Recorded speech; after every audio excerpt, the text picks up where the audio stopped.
Welcome to the Carr Brothers with Jeff, Jack, and Jody Carr. They talk about current events, politics, community, and business. Take it away, boys. Hi there. Welcome to the Carr Brothers Show. It's episode 165. I'm Jack. And I'm Jeff. And I'm Jody, the third of the three Carr brothers. Well, we're very pleased to have Pat Carlson here. She's just released her brand new book. You're the former executive director of the Fredericton homeless shelters. You did that for 12 years. You helped found the community health center downtown and formed another nonprofit organization called Changes, helping people with employment and skills development. And your book is called In the Company of Men, which documents your 12 years working as the executive director of the Fredericton homeless shelter. We're very happy to have you on the show, Pat. Well, I'm delighted to be here and be interviewed again by Jack. Yes. Well, it's been a long time since since I've seen you over those years, and anyone from around the Fredericton region, especially, knows Pat. You're a beautiful, wonderful person and an advocate for vulnerable people, tenacious. And that smile just kills any decision maker that you haven't changed. I wish that were so. You haven't changed a bit. You're looking great. Thanks for coming on. Well, thank you for having me. Now, the substance of the show. Right. Well, yes, and it's about In the Company of the Men. Why did you write this book? Well, I guess the first reason I had to unpack a lot of things that happened in my life, in my work life as well. And I really felt that there were so many wonderful things that happened to me because I was working with, majority were men, that I needed to tell that story. I mean, a lot of people see homeless people and what they use is the word homeless, but I see people. I see the man, I see the woman, I see the younger person. And so I really felt that some of the stories that I experienced had to be shared with people so that they could take a different look at when you see someone that's struggling. There's a person there, not just an adjective. Mm-hmm. So get rid of that idea of they're homeless. Right. There's a lot of heart and soul in the people that are in that situation. Mm-hmm. So that was behind my having to really unload.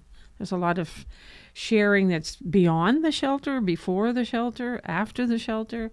But certainly the 12 years that I was at the shelter was the heart and soul of who I became. Mm-hmm. Yeah. So you're saying often the term, or it's like a label for someone, is homeless instead of who they are. Right. And you want to bring the stories of the real life behind the person and let people kind of see people as human, not homeless. You know, the two of my characters, I'll call them for lack of a better word, two chapters are two people that I still have a lot of contact with. Now, one person ended up being my manager at the men's shelter. Okay. And is my go-to techie guy now, that no matter what is wrong with anything I've got, and I've got a lot of techie stuff, I just call him no matter what time it is, and he'll talk me through it, or else I'll bring it over. And the other person is now 67 years old and living independently in Moncton. And in fact, this picture is when he received his first year AA medallion. Okay, wow. And his mom took this picture, and he's read the book, and he has said that it took him 3 days to contact me because he had to go through the memories that it brought back when he was in his worst part of life. But he said his mom loved the picture, loved the idea that his story was being told. Mm-hmm. So that was a real plus to hear. Oh wow! How many total of number of people are mentioned in the book that's part of the story? Well, roughly. Some just have short 2 or 3 paragraphs. Yeah. I'll share a little story with you. Yeah. Yes. So one night I was working on the 4 to 12 shift before I became director. I was administrator then. We kind of graduated through the titles. And this, because we were short on money, I also worked the floor some shifts. So I was working 4 to 12. The doorbell rang, and this guy came in. And 2 of the questions that we ask is, where are you coming from? And why are you here? Mm-hmm. we want to know what brought you for statistical reasons and also to know who we're dealing with. So this guy had just come from a Montreal jail. Okay. And he was not happy to be received in a men's shelter, number one, by a woman, and number two, to be asked, where did you come from and why are you here? So he was putting me, giving me the stare, like, who did I think I was? So I said, this is the thing. I got the vibe right away. Yeah, here's how it's going to be. Yeah, that's right. I'm the one in charge. We're happy to give you a bed, but there's not going to be shenanigans in this place. I use a Pat I different. remember. Exactly. I use that story with a little different word, but you get the idea. Yes. Well, he came in and accepted the bed because he needed one.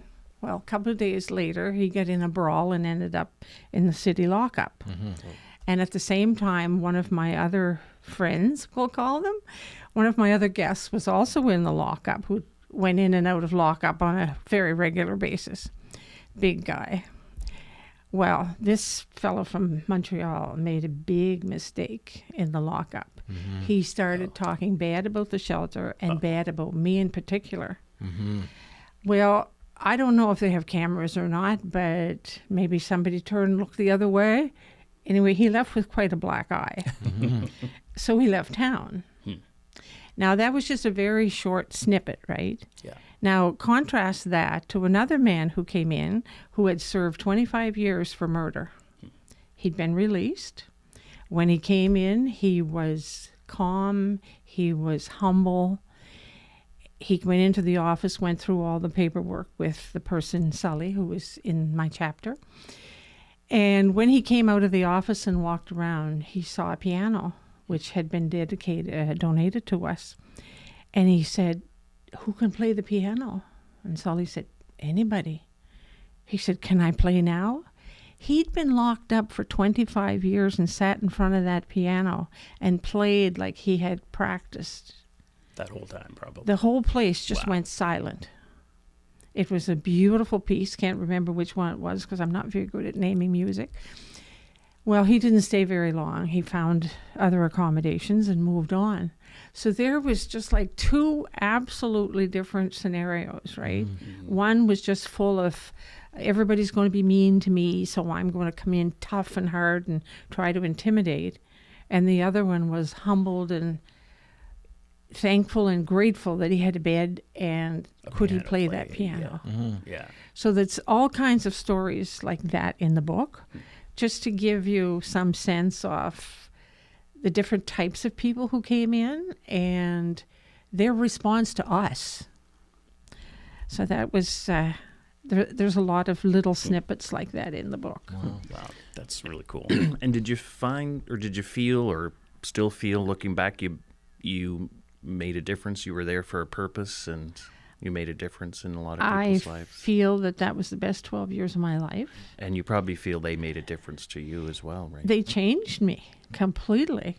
I mean, the woman who walked in was not the woman who walked out of there. And the beauty of working with the people who had nothing taught me to be appreciative of everything I had. I mean, John, the person who gave me permission to use his real first name, who's in this picture, sometimes he would come downstairs when I was leaving on Friday, and he'd stand at the door and watch me get in the car. And he'd look at me, and I could read his thoughts. He and I were like this. We just understood each other's psyche. And he knew that I was sad leaving on Friday. To go home, to have a normal life for the weekend. And it was like he was giving me permission to leave. Yeah. It was, and there were moments like that all throughout my 12 years. You know, when I tell John's story, John was bipolar. And in those days, we called it, manic depressive, because his moods went from down to up, and he was also a rapid cycler. So that meant that in one day, he could go from very depressed to up there sailing Like, what am I Top going of to the do? world. Top of the world. Possible. So this one night that I talk about in the book, I was in my office doing paperwork, and it was late evening, and Sully was on the floor, and the phones were just ringing, one call after the other. It was like, you just say, like, full moon nuts. And John had just come home from hospital. I say home. See, that's where it was, home. He just come in from the hospital and was in bed trying to rest. And the phones were driving him crazy. The sound of the noise, right? The sound of the phones going over and over. So he went to the office and he asked Sully for the key to the lockup where we kept all our cleaning supplies. Sully was busy. This was my brother in a sense. They were good friends. Sully turned over the keys to the cleanup area.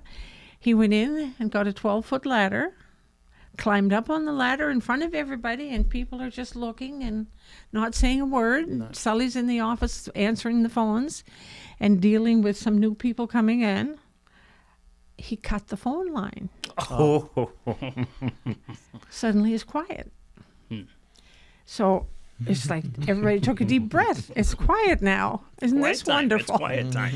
He locked the thing back up, put the ladder away, went back in his room, and no one noticed till the midnight shift came in, and they went to call into the police because we always did a security check, and we let the police know if we had new people there, and who they were, their date of birth, to see if there was warrants out for them. And no dial tone. No dial tone, no phone. So this was like, John was the master of getting his needs met one way or another. So I had a reading the other night at Westminster where they still have a few of my books available. And I read that story to the people.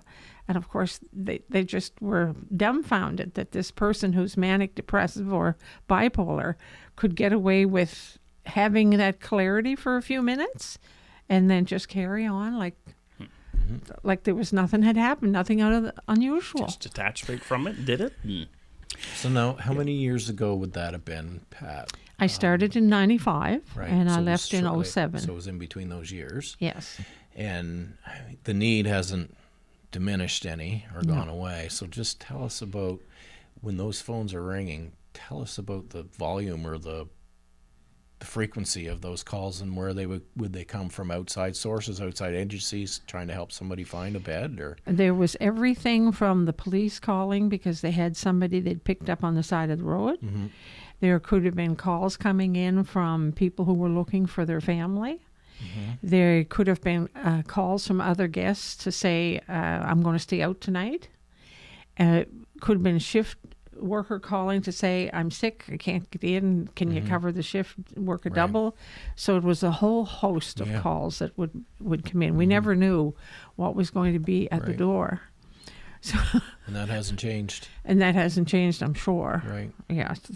One of the funny stories I tell in the book is that the office of the shelter was maybe 6 feet wide by 10 feet long, a desk, a couple of little pieces of furniture, and so it was quite very cramped. Small, yeah. But there was a chair beside the desk, and there was always somebody that wanted to sit in that chair. They wanted to hear what was going on. They wanted to have the inside scoop on everything.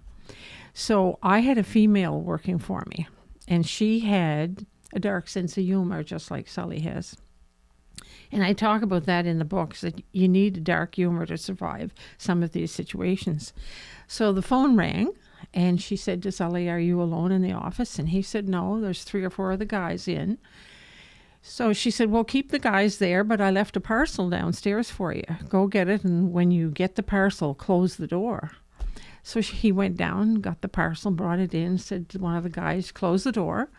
And so here in this tiny little room is Sully and maybe 5 guys, 4 guys, I'm not sure how many, but it was packed, and the door was closed.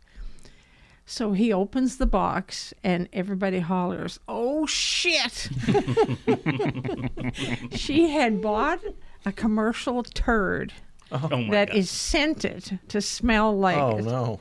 And they opened that, and then, of course, they couldn't get out of the office because the door was closed. And that's why she said, make sure the door's closed. But this is the type of stuff that kept people from going into the darkness. Yeah. You know, I don't know if you've ever watched the movie MASH. Oh, Yes. yeah. Oh, Well- not so much the movie full, but a lot of the Yeah, lot of the sitcom, of episodes, course. yes. All the episodes for sure. And what they're demonstrating is that when you're in a really dark place, you have to have humor that is not what everybody might call their cup of tea. You have to survive. You have to find a way to laugh. So this was, this was how they got on. And I write about it because to me, it was like, I was not of that ilk. I was fairly serious. So when I did laugh, the guys would look like, oh my God, she can laugh? Because I was always firm but fair. When I worked as a correctional officer, the rule was firm, fair, and friendly. And if you could maintain that, you could maintain order. So that was... And you mentioned it previous, you were a correction officer before going to the shelter. You were a correction officer for 4 years. Right. Wow. So I had lots of training. Yeah. And the first night I started at the shelter, I had half an hour orientation. There was no guidebook. There was 2 pages of paper that said, we get up here, the keys are here, wake them at 7, turn on the television for the weather station. Little checklist. And that was it. When I left, there was 48 pages of a procedures manual that I had designed. So a lot of my training was because I had been experienced to routines and schedules and what you need to do when you're a correctional officer. So that was a good learning place. Well, and in your book, there's a line there that says, that you fell in love with the people and the place. Yes. And was it love at first sight, or did it take a while to fall in love, or describe that process? When I walked in at 11:30 at night to do the first shift with this half-hour orientation, I knew when I walked in I had arrived. Wow. It was like, this is my calling. This is where I need to be. This is who Pat Carlson is, and I've landed.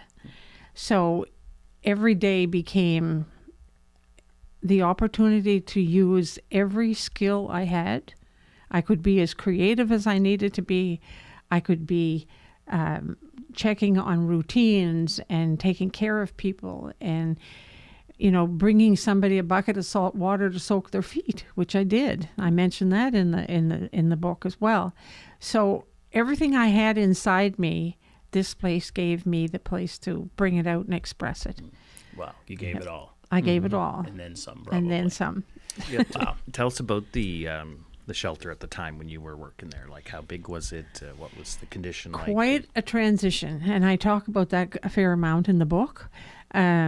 When I started, 19 to 21 people was the average that we'd keep at night. But as Centre Care closed, a huge shift happened. We had 3 shelters in New Brunswick, Moncton, St. John, and Fredericton. And after the Centre Care closed, we just went overnight to 8 shelters. We had people come in. At one time, we had 52 people in our shelter. They were sleeping on Chesterfields, in lazy boy chairs, plus the beds, and a couple of the women were even sleeping on mattresses in the little corner we had for them on the floor. And that was part of the reason why I knew we needed another shelter, which became Grace House for Women. So for our listeners that don't know what Centre Care is, Yeah. I just barely remember seeing the building. I think it was probably closed in the 80s sometime. 90s, in the 90s. It did last to the 90s. Yeah. Wow. So Centre Care was in St. John, Yeah. and that was a place where people were institutionalized, Right. basically for mental health Yep. issues Yes. of all various Disabilities. sorts. Yes. And that's where they stayed. Yes, so it dropped from a St. John. 1,500 bed, I believe, to 125, where it was severely criminally insane, Right. if I understand correctly. So when we talked about that, before that happened, we used to have people come in with medication, and we'd just put it in a drawer for them, and they were well enough to come and say, "Time to take my pills." So we'd hand them their pills. They'd take out what they wanted, and we'd put them back in the drawer. after Center Care closed, we had people coming with plastic Ziploc bags full of medication. Prescriptions, yeah. And you know, in the old antique desks, how you would have a drawer that was about that deep? Well, it was half full of medications right after the Center Care closed, and we just blew up overnight. So this is one time when I ran into a little sort of negative attitude from Mental Health Next Door, because I was challenging what was going on, and they didn't like it. So I had a picture taken by the Gleaner of me holding, I started a log sheet for every person. Who was the doctor? What was the prescription? How many times a day did they have to take it? And they had to come and sign for it. And it had to be counted every night, which is a habit I had learned from correctional officer days. So I had, inside of about a month, a stack of log sheets this big. And so the Gleaner took the picture of it. So it's somewhere out there in archives. In the archives.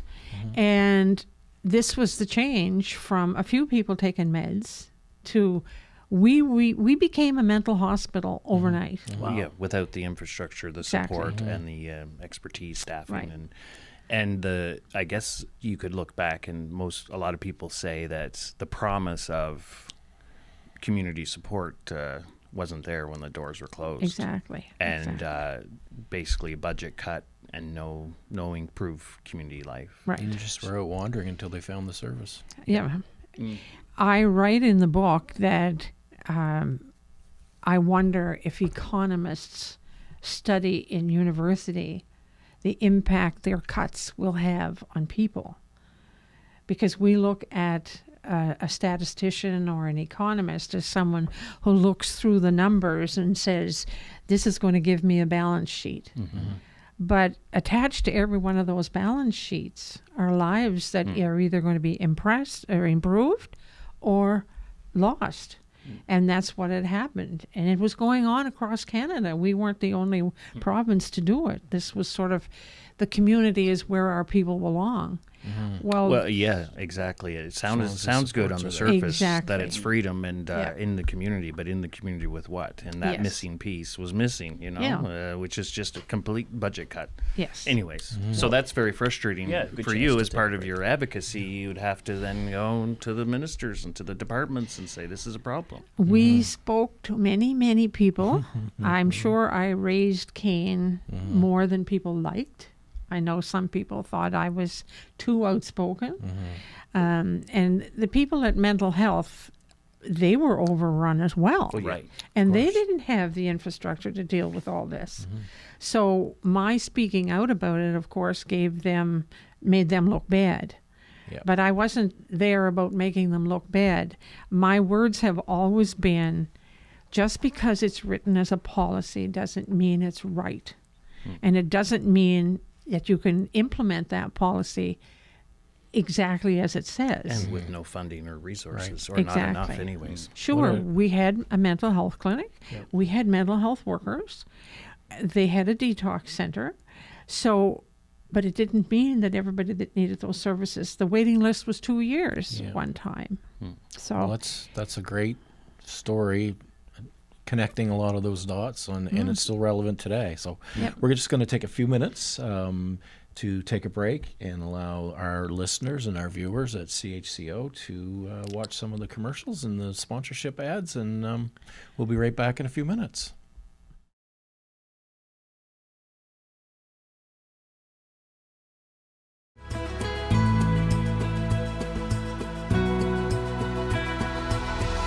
Hi there, welcome back to the Carr Brothers Show. It's episode 165. I'm Jack. And I'm Jeff. And I'm Jody, the third of the three Carr brothers, and an amazing discussion already tonight, Yes. Jack. Yes. Yeah, we do. We have Pat Carlson, no stranger to New Brunswick and Greater Fredericton, the trailblazing. The former executive director of the Fredericton shelters from 1995 to 2007. And you also implemented the women's standalone shelter, Grace House, during your time there, and the community health center that's downtown right now, and had a social enterprise, a nonprofit called Changes that helped vulnerable people. Part of their journey is transition into skills development. So we're very pleased, Pat. I'd like to call you a trailblazer because right in your book, and in your book, it's called In the Company of Men, a lot of stories about your time in predominantly the men's homeless shelter, and the lessons learned there could be valuable for anybody to read. And like you said, it puts a human face on such a huge need in our community, and great work with you. But in your book, you mentioned that you were, I think, the first female to work an overnight shift at the homeless shelter. Yes. It was founded, I think, in 1984, 83, you said. But I think you're a trailblazer. But thank you very much for coming on the show. Well, thank you again for having me. It's enjoyable to talk with people that know something about where I worked and what I did. So, Well, and I have to say, too, we're on CHCO TV, and the station manager is Pat Watt. Well, Pat used to work, as we know, Pat Watt used to work in Fredericton at Fundy Cable back in the day, and that's where Jody and I first started getting to know Pat. Where we first met him, he was the producer of a TV show called Youth Connections. One of the shows that I did, it was on the homeless shelter, and that's where we first met. And we did a feature on the homeless shelter, that show, and interviewed some residents and yourself and things like that. So that was way back, 1995, 96, something like that. So Here we are, 30 plus years later, and still on TV, still kicking. And then Pat, we still have Pat. And the guy that was with me to do the show we did together was Sully, who ended up working for me. Okay. And became my manager at the men's shelter. Well, there you go. Yep. So a good history, because he started out living there and then moved out and then came back and asked if he could volunteer. So he used to come in and help with chores. And then, and I write about that in the book. And then a vacancy came up because I was starting Grace House. So we needed a manager for each place, and he was promoted to manager. And we're still in close connection because he's my go-to techie guy. Wow. And how many people over those 12 years did you employ that were residents, originated as residents of the homeless shelter? It's quite a number, I think you were telling me. Yes. By the time I left with the two shelters, I had 12 full-time staff, and 50% were from the homeless population. Wow. So it was, if someone had the skills that they could be trained to do the work that we wanted, sometimes it was a question of taking somebody out of the bed that night and saying, I need somebody to cover the midnight shift. Yeah. And if you're interested and you think you can handle working for me, working with me, then if you want it, we're going to offer you a job. So then that changed the whole dynamic, because now that person was an employee and he had to move out. Then it was finding them a room, which hopefully then they could find a room fairly quickly. And then we'd use donated items to help them fill that room and get established so that they could have a career. So we had a couple that ended up marrying. They met at the shelter, and two people from Newfoundland, and one has passed away now, and she worked with us and he worked with us. So they were both at one time living at the shelter. So it just continued on from there. Yeah, you have all those kind of stories in this book, in the Company of Men. Yes. That took 20 years for you to write, and I'm so glad that you've got this book out. Jody, you were going to say something? Well, yeah, we in the previous session or segment, we were talking about the increased demand of people that are homeless. Big reason, closing center care without adequate planning for individuals and support for housing in the community. But that increase put a lot of stress and strain on the shelter. How did you handle, you said, up to 50, but what about turning people away? How did you handle that, and did you have to do that? We had to turn people away on occasion, not because of the space, but because of circumstance in their behavior. Okay. There was a barred list. because people had been barred even before I got there. And sometimes we moved on that bar list and gave people second or third chances sometimes. But we slept people on couches. We slept them on lazy boy chairs. And when I reached the 52 mark, we were already working on getting Grace House going. Okay. So I called the Red Cross and got emergency beds, those collapsible ones. And the city gave us the use of the aquatic center for the midnight shift. I remember. So I had one of the homeless men go over to the aquatic center. But before that happened, I put out a call to the community. The media and I always had a good relationship. So some people from one of the churches decided that seniors, that they would come and stay up all night with the people that were going to stay at the aquatic center. Well, that happened about 3 nights. And then they came in to see me and they said, Pat, we can't do this type of work. We'll raise some money. Can you hire someone? So We'll do they the fundraising, but yeah. So they raised about $1,500, and I got one of the guys that was living at the shelter to go at 11:30 and open the aquatic center and stay up. Now, I'm not naive enough to think that everything was run the way that I would run it, but nobody got hurt. The place wasn't destroyed, and they were in out of the cold. So that was my goal. Okay. And once we got Grace House open, then we were able to move the women out. But we had, I think I started to mention that the closure of Centricare saw us go from 3 shelters in New Brunswick to 8, practically overnight. So one of the ways that homeless people had learned to survive was to move from city to city. Shelter to shelter. Shelter to shelter. And at one time, I was telling one of the university professors in social work that we had, at that time, I had interviewed 3,000 of the 4,000 who had gone through our doors. And he said, I'm sorry, but you must be recounting the same people. And I said, no, I'm not. So he sent a student that was doing her PhD down to work in my office and take all of our registration cards And cross-reference them.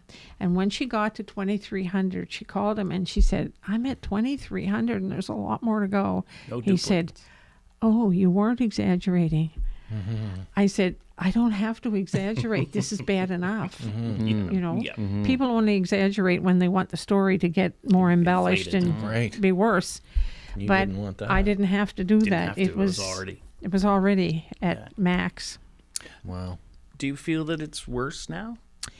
And what's your response to that? What's your response to that? Put me on the spot right now. Yeah. I think some of the issues are more intense because of the duration of the homelessness situation. People who have been homeless for 25 years, their depth of despair is a lot deeper than someone who's just experienced it for a short period of time. I had an abscessed tooth at Christmas time, and I had to go into the ER to get an antibiotic. And this guy came in and sat beside me. I knew immediately he was one of the former people that I had worked with. And he was covered over, hidden, layer upon layer upon layer of clothing. And I knew just looking at him, he had gone downhill considerably since a young man, since I had been there almost 20 years ago now. Wow. And they called his name, so then I knew exactly that I was right. Good level of privacy. Good level of privacy, but yeah. Right, we're sitting in a big room, and they call your name for service, right? Yeah. So everybody knows Yeah. somebody's there, and they knew him well by the way they spoke to him. They brought him water to drink, and he didn't even recognize me.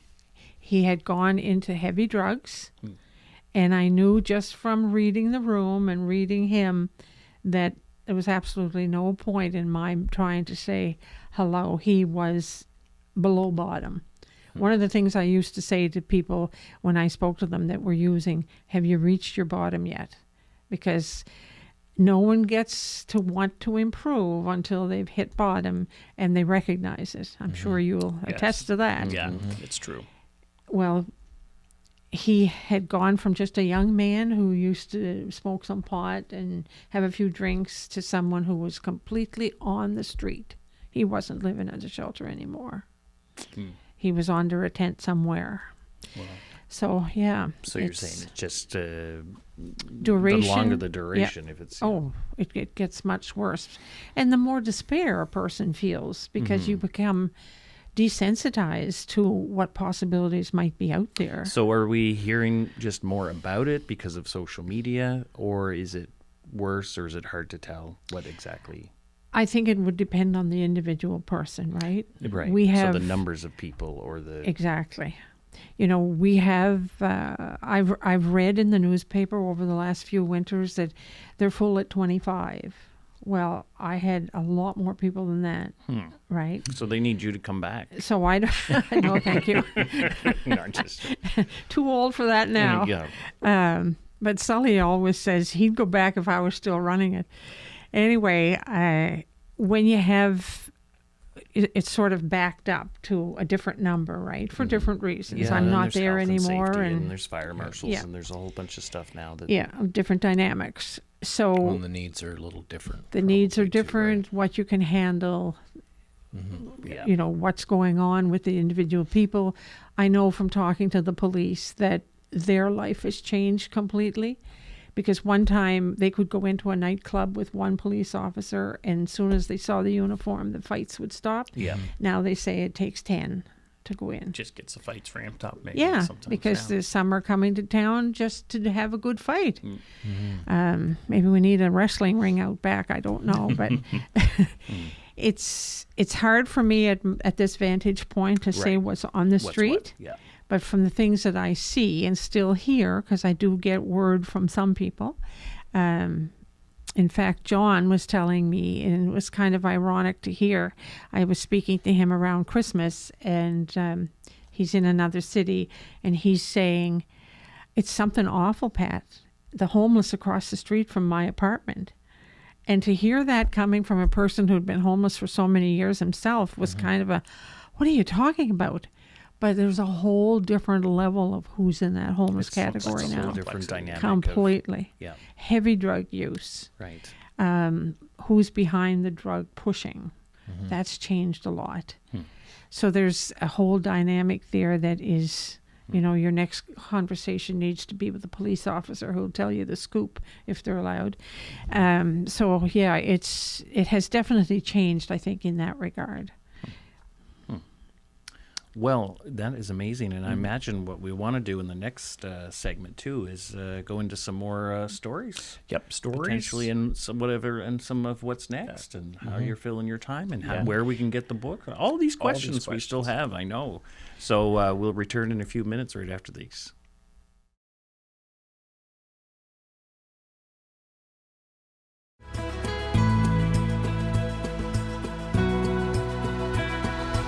Hi there, welcome back to the Carr Brothers Show. It's episode 165. I'm Jack. And I'm Jeff. And I'm Jody, the third of the three Carr brothers. Yes. Well, we're having a great show here with Pat Carlson, former executive director of the Fredericton Homeless Shelters. Pat also helped found the Community Health Center downtown in Fredericton and a social enterprise called Changes that was running here in town as well to help give skills development opportunities for people, particularly who are vulnerable and transitioning throughout their life. And so, Pat, we want to welcome you here on the show, talking about your book, In the Company of Men. A lot of stories of your time, your time at the homeless shelter, and also some of your memoirs as well before then and since then. And how can people get a copy of this book? Because I know that people will be interested, because what you've done here is put a person behind these stories, not just some homeless fella downtown. It's a person that's got a family, that has a mom, that has maybe a wife, children, et cetera, or is a son. Where can people get the copy of this book? Now, there's still a few copies available at Westminster. Okay. You can get it online. Most of the places that sell books have it. Okay. But you can also get it, which is the easiest way, if you go to my website, which is pennedbypat.ca. Okay. Click on the book, and it takes you right to the publisher, and 2 weeks later, you'll have the book at home. Nice. Wow. Okay. And what a great, with Mother's Day and Father's Day coming up. Yes. A great gift Great for gift. people. Yes. And people, a lot of people like relatable, people they maybe either know or connections or being Fredericton based. It's interesting for people to know about that, but great eye-opening for a lot of people too. Yes. Yeah. And one of the people I was telling, one of the groups I was telling you earlier about before we went on live, was that I really hope that young people who are studying Yes. to work in the nonprofit sector would pick up this book as supplemental reading, because there's a lot of what you need to know before you take on these responsibilities. We sometimes paint everything as pretty and lovely, and everything's going to be, and I'm so excited, and I'm young, and I can change the world in one day, and just let me at it. But some really good basic information there, that what you're going to face and the realities of working with boards, the idea of the challenges that all nonprofits face, fundraising just being part of it, but relationship building, what can go wrong and what can be best. Right. In fact, my publisher said what she particularly liked in my book was the 12 things that a board person should, personality, and I call it board rules to live by, or 12 signs of maturity for board members. Oh, well, okay. just list off a couple of your favorite one on the 12. I am here to serve the cause. The cause. So Okay. not the, and why do you say that? What's just to keep your eye on what you're there, the purpose, Not and the day-to-day, Yes. not the but- day to day, or not the Yes. this and that. Exactly. Then I will seek to promote the executive director as the emblem of our cause and not try to undermine the position. Yeah. Well, I'm surprised that's not at the top. Yes, well, I got to the hit gradually. This is a big one. Okay. I will admit I am wrong and apologize to bring the table back to a friendly atmosphere before leaving a meeting. Yeah. So there were a lot of challenges. Number 7, I will challenge other board members to be equally responsible. Because one of the things I talk about leading up to these is that we have situations in all boards where someone's been in it for such a long time, the newbie doesn't want to speak. And the reverse happens. The newbie comes in, as you were alluding to earlier, Yeah.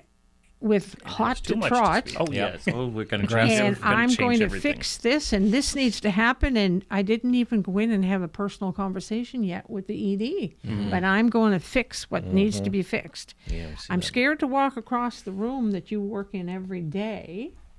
We have to meet in a different building, but I'm going to fix this situation.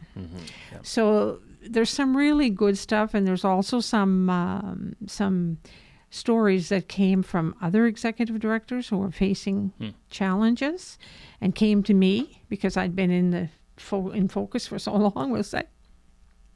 So I think that if you're studying at NBCC and your plan is to go and work into the nonprofit sector, you really need to have this type of a book and think about it. Have some discussion about it. Ask people who are on boards, any of these things fit? I feel like it poked at you? What spotlight was on you a little? Or? It can cross so many different lines Yes. and different fields. I mean, municipal elections are ongoing right now, or the campaigning of the municipal candidates and stuff. And I'll tell you, there's some council candidates that probably should read a few of those points, those top. Well, I think numbers, you guys so would they just don't be... overextend or they're overpromising. Some of them are Yeah. overpromising things that they say they want to do, but it's not their role to do some of those things. So, and I think no fault. I just think most of them don't know. That's what one they of the don't big know. problems is the training. And Yep. we talk about that as well because the government had put out a request for ideas and For the budget. to talk about training boards when that was the provincial secretariat way back when. Oh, yes. The nonprofit secretary. Yes, $2 million and accomplished zero is what I said in the book. But anyway, I'm trying to be kind. Right. Well, that was very generous. Somebody made $2 million. Or So some people did. the reality is that what the training that was put together was at a very elementary school level. It was a father talking to a daughter about the importance of being on a board. And Well, we volunteering. wanted nuts and bolts. Yeah, And that it's- didn't happen. It's a really legal matter, Yes. really. It's Exactly. It's really a responsibility, fiduciary duties. Yeah. And what is your duty, but when's crossing the line? Now you see a lot about harassment and discrimination and bullying, and people need to know what those responsibilities are, but also what the obligation. Anyway, there's a whole bunch there. Yeah, you Yes. could go into. Did you think about maybe looking at a career in some coaching? Well, I haven't been asked. Well, there. Yeah, I just asked you. That's And, right. And you can say people have been asking me to do coaching, and Well, in speaking engagements, you do. So it'd be Yes. great, I think, for anyone watching nonprofit organizations or other or community organizations to have now that you're retired, especially. Yes, exactly. and contact Jack, because I think we can draw up an agreement of an agent for you here. You know, we can do a little bit of. That's right. He could be. Yes, he's good at it. Yeah. Yeah, Joe, go ahead. Well, I was just I doing was the going to for say, you to go. Well, we talked about who could benefit from the book, and I think anyone can, but you mentioned specifically people in nonprofit or board members, executive directors, but also talk about to face the world of the nonprofit you mentioned earlier. And for you, working at the homeless shelter was not a job. No. It was not working. It was a passion, and it was a life sacrifice, dedication. Passion and purpose. You talk about that, and I'm sure you talk about that in the book. Yes. I never felt that I was going to work. I felt that I had a calling. When I walked in that shelter and I knew that that was where I was supposed to be, this was divine intervention for me. And probably one of my personality being the way it is, I expect if I see something that way, that the other people around me see it the same way. Dumb. What happens when that doesn't happen? What do you do? Yeah, and exactly. So other people that I had hired, some of them were, Sully was like just, he got it. He understood. He'd been homeless. He'd been in jail. He had been down the road of hard life. He understood what the mission was. He understood how to deliver that mission. But other people came to work for me as, I say with me, not for me, with me. And they came because it was a job, which is normal. Most of the people in life work because they need to work. Nothing wrong with that. But for me, it was a challenge because I didn't get the feeling that they had really bought into what this type of work was really all about. The belief and the values and the Yes. mission. And So- there must be some examples where if it wasn't for that passion, that calling, you wouldn't have been able to maybe endure some of those situations, those crises, those things that would pop up where it either makes or breaks you to stay or leave. Yes, Or get the exactly. job done. Yep. Yeah, that's great. Great insight for people watching that regardless of their job, Yep. really find your passion, find your purpose. That's right. We talked a little bit about Fire in the Belly. It's a book written for men by a man, but I read it and it really, really hit home that once you find your purpose, everything else is easy. You're there in the right place. You're doing the right thing. You wake up in the morning and you're eager to get there. I mean, I drove through snowstorms and I'd arrive from Harvey to Fredericton and Sully would look at me and say, "What are you doing driving in today?" Yeah. Yes. Well, Was this there is any- where I need to be. Was there any question? Right. You know? So it was not work. It was joy. Well, let's talk about. We've only got probably about 6 minutes or so. Some other things you're working on. We have here in the background there a flower arrangement that you put together as part of your business. Yep. And you great work. I'm going to grab that. And you also do get that, Joe. And you also do some excellent craftsmanship work. And look at that there, and talk about some of that and how people can get a hold of you to get some of these things done for you. Well, once them. again, go to the website, Pen by Pat, And there are some examples of my work, but I take orders. Yeah. And it's a hobby. Like, this beautiful. is not a business per se. It's se. a hobby. But I love creating. So I have to be creating something or I'm not happy. So this is for a neighbor not far from you. And I hope that I can find him home today.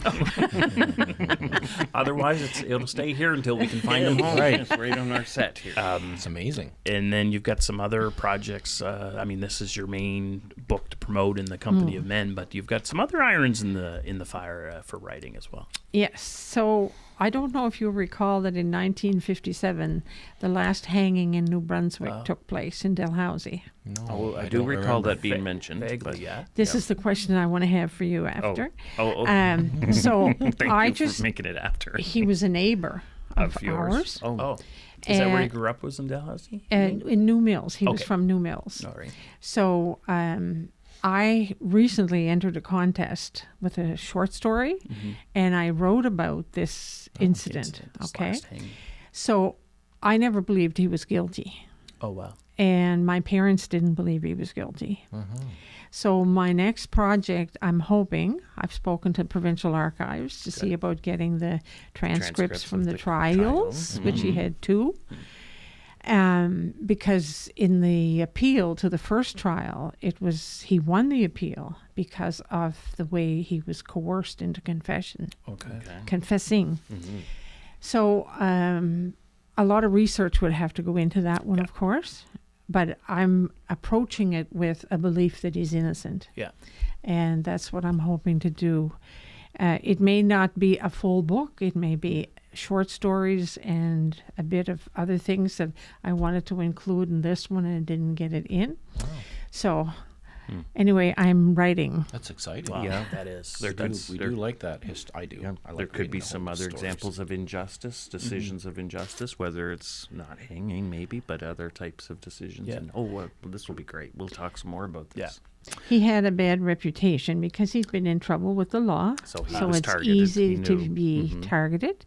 And of course, I don't know if he did it or not, but I was 8 years old. And the feeling never left me. And the girl who was murdered, her name never left me. And the other day on Facebook, I just stumbled onto Dalhousie history page. And here they were talking about what had happened in 1957.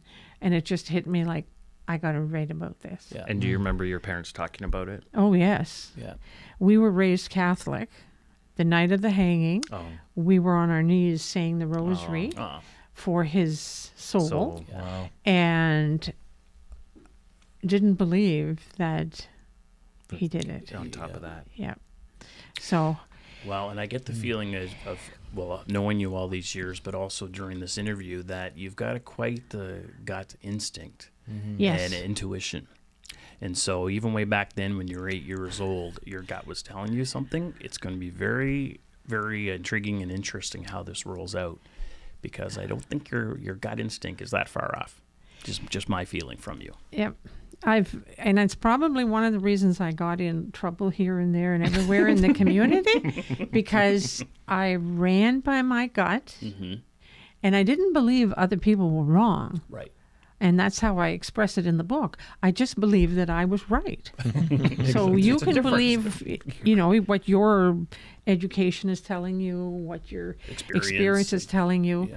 But this is what my gut is saying. And you didn't mind questioning those in authority or other decision makers, and sometimes they would be seen as decision makers like above or decision makers beside, or in other places you seem to be inspired to stand up for Right. what you felt was right, Yes.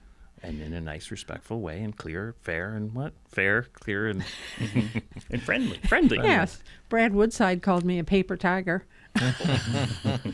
yes, sir.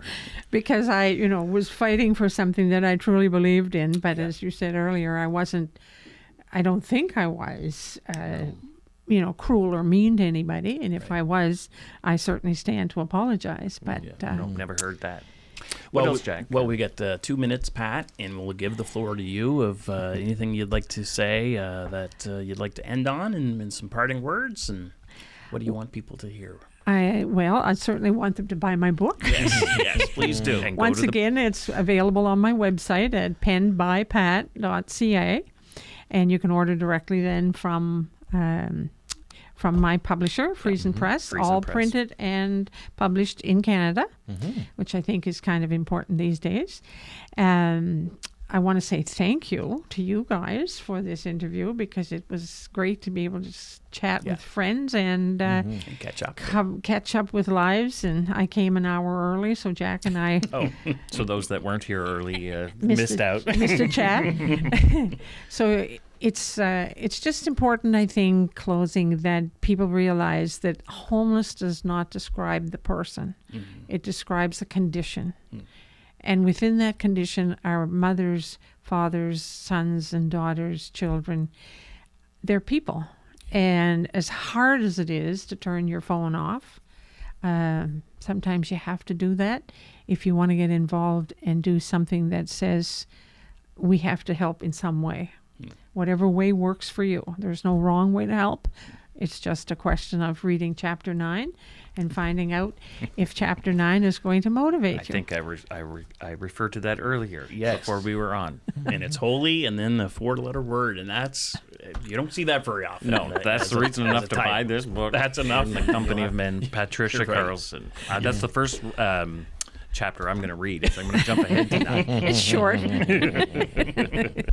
That's wonderful. Well, we want to thank you guys. Amazing. Yeah.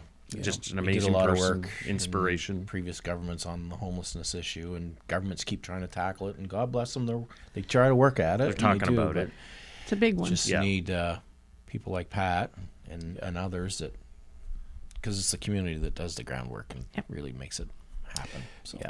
thank So you. we want to thank you. Yeah, thank you for being you. Thank you for being our friend and friend of the people around New Brunswick and beyond. Wow, Thanks, Pat. my Good luck on pleasure. this. And we're going to keep watching and being in touch. Alrighty. And with that, we're going to thank our viewers watching the Carr brothers here during this episode. And you can catch us, of course, on CHCO TV. Thanks very much for CHCO, which is broadcasted on Rogers, Shaw, and Bell, and on our YouTube channel. Look us up. Google us, the Carr brothers. Until next time, have a good night, guys. Good night. Good night. Night.